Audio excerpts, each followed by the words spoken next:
Hey everybody, Tommy Guccione here.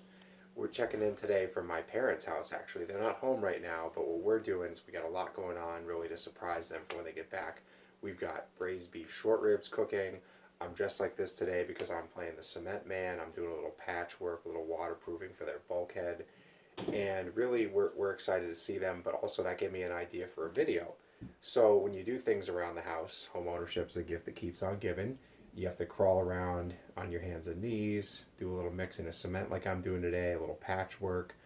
That can really take a number on the old bones, the old muscles specifically.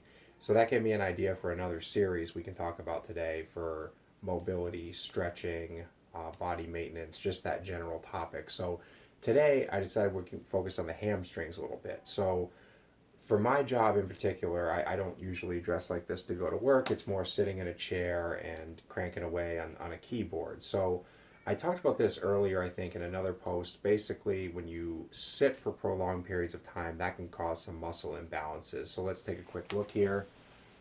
You sit down, your hamstrings, your hips are both in flexion. You sit there for a long time and they get used to that shortened position, and that can really inhibit things that you're trying to do. When you're doing projects around the house, if you're crawling around, that can put you in similar positions where your muscles create a lot of unnecessary tension. Even sometimes due to exercise, if you go running, lift weights, Pilates, whatever you're doing, you may create some tension, and really you need to be able to balance your body. That's what we're going to start talking about today. So focusing on the hamstrings in particular, those can get very tense, and that can really limit your ability to do something like the deadlift, which we talked about in the last post.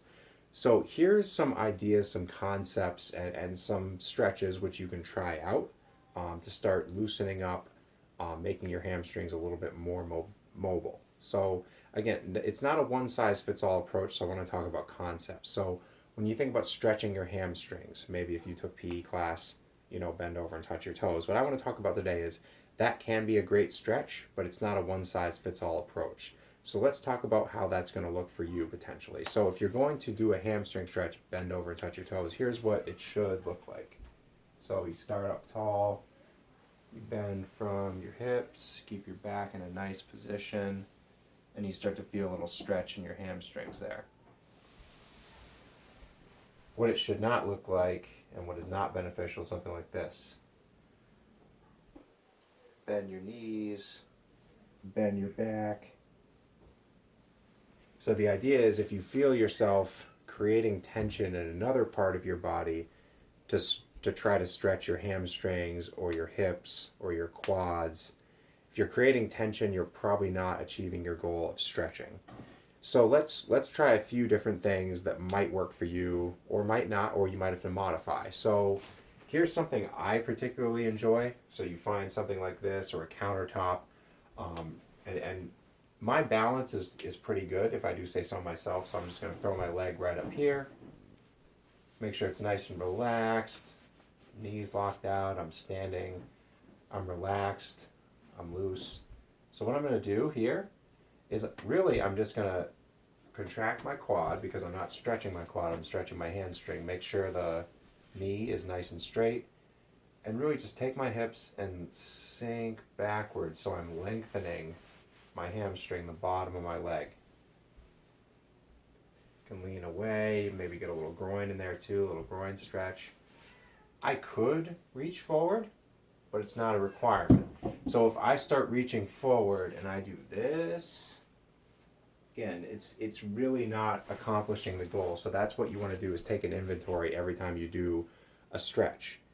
Am I relaxed? Am I lengthening and balancing that muscle that I'm trying to stretch? So if up here is not your thing, you see this little ottoman right here, maybe you try that out a little bit. Again, balance can be a factor.